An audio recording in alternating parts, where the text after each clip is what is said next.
Hi, how are you? If you're like most Americans that I know today, you're wondering about how to create financial security amidst chaos. My name is Brian Armstrong. I'm the CEO of Keller Williams Vermont and Stronghold Real Estate at KW Vermont. And this is a good friend of mine as well as business partner Cole Elwood. In our coming series, we look forward to sharing with you why I chose over the last 25 years to create financial security for myself and my family through real estate investment.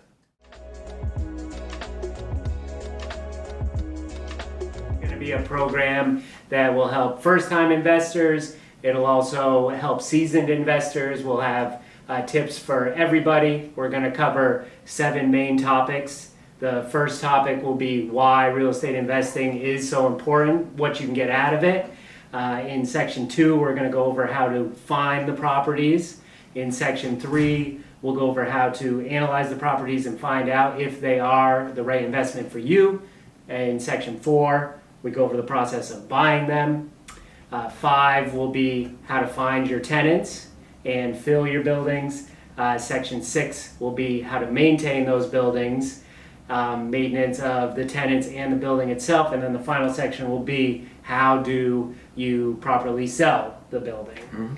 And through all of these steps, we will be able to give you points right through to help you increase your wealth for you and your family.